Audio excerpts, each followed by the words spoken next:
The message arrived on a quiet Tuesday morning, transmitted across vast stretches of space to every major communication hub on Earth. Captain Rhiannon Hayes stood at her station aboard the EDS Hyperion, watching as the alien text scrolled across her screen, each symbol automatically converting to English through the universal translator. To the developing civilization of Sol 3, the message began, its tone dripping with condescension. The Galactic Council has observed your recent technological advances with interest.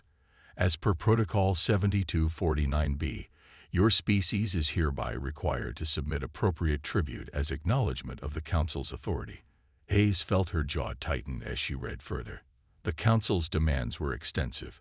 30% of Earth's rare Earth elements, access to all human technological innovations, and most insultingly, the placement of Council advisors in every major government. First Officer Chen, she called out, her voice steady despite the anger building in her chest. What's the status of our long-range sensors? Marcus Chen, a veteran of countless deep space missions, looked up from his console. Nothing within detection range, Captain. But if the Council's reputation is accurate, they're out there somewhere. The Hyperion, Earth's most advanced deep space vessel, had been patrolling the outer reaches of the solar system when the message arrived.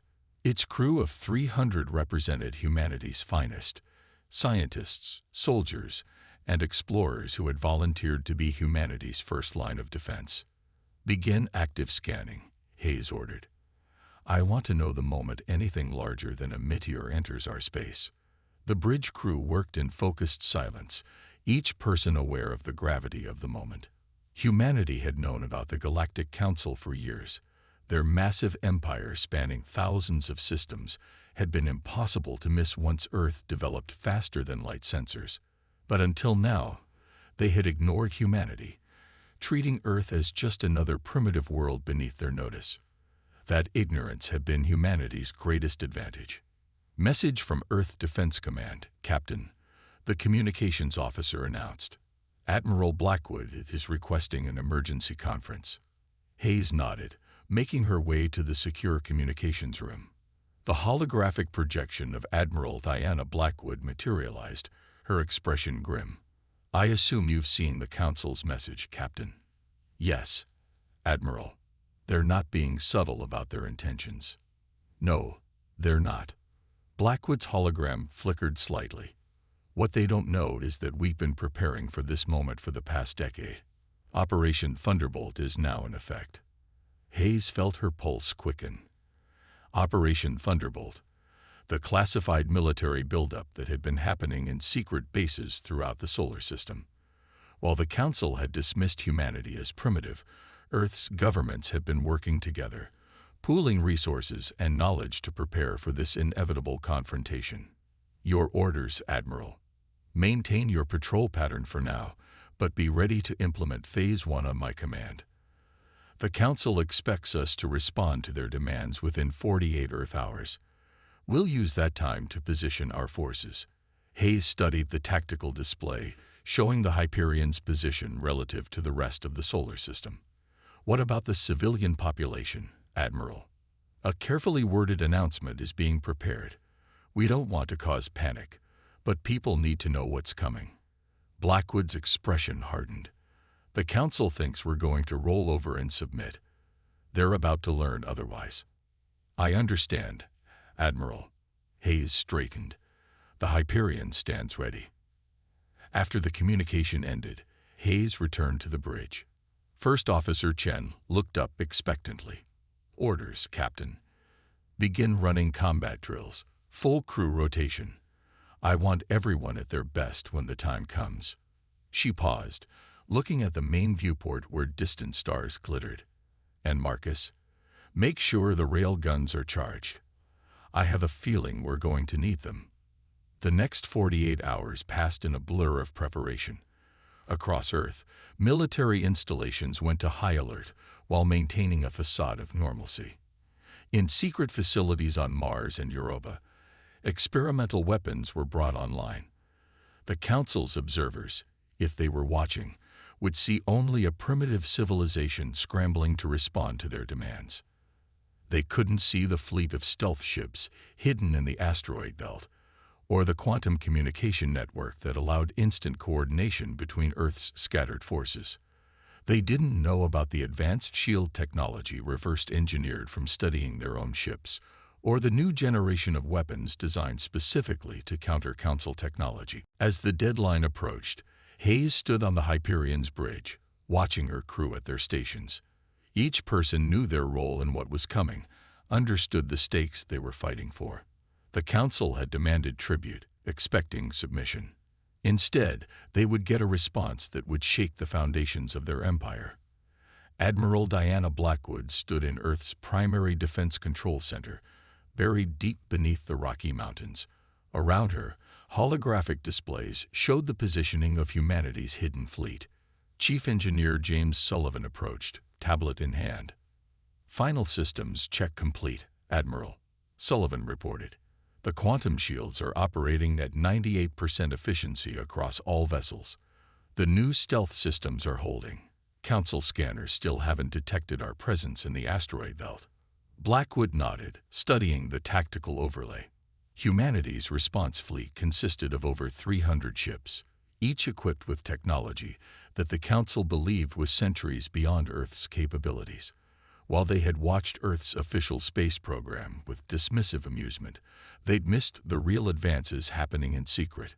"The Council's observation ships are maintaining position just beyond Neptune's orbit," Sullivan continued.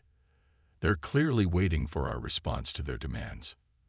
"Then let's not keep them waiting." Blackwood activated the command channel.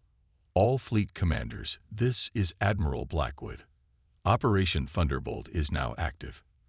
Proceed to Phase 1 positions." Throughout the solar system, humanity's hidden fleet began to move. Ships emerged from concealed bases on Mars, Jupiter's moons, and deep within the asteroid belt. Each vessel moved with precise coordination, taking up predetermined positions in a complex three-dimensional battle formation. The Council's observers noticed nothing, their sensors still focused on Earth's known military installations. Their arrogance had become humanity's greatest weapon. "Message from the Council ships," a communications officer announced. "They're demanding an immediate response to their tribute request." Blackwood smiled grimly. "Send them our answer." Fleet Commander Victoria Reed watched from the bridge of the EDS Nemesis as humanity's response was transmitted. Not a message of submission, but a single command that activated every ship in Earth's hidden fleet simultaneously. The quantum shields dropped their stealth modes all at once, revealing hundreds of warships in attack formation. Reed could imagine the shock on the Council observers' faces as their sensors suddenly detected the massive armada that had appeared seemingly from nowhere. Multiple energy spikes from the Council vessels, Tactical Officer Nathaniel Drake reported. "They're charging weapons." "Let them," Reed ordered. "All ships, execute attack pattern Delta. Show them exactly what humanity is capable of." The human fleet moved as one, their formation shifting with a precision that spoke of years of training. The Council ships, caught completely off guard, barely had time to raise their shields before the first salvos hit. Quantum torpedoes, specifically designed to bypass Council shield frequencies, struck with devastating effect. 2 Council vessels erupted in flames before their crews could even react. Captain Hayes watched from the Hyperion as the Council's main fleet arrived through their FTL corridors. Thousands of ships, far more than Earth's intelligence had predicted.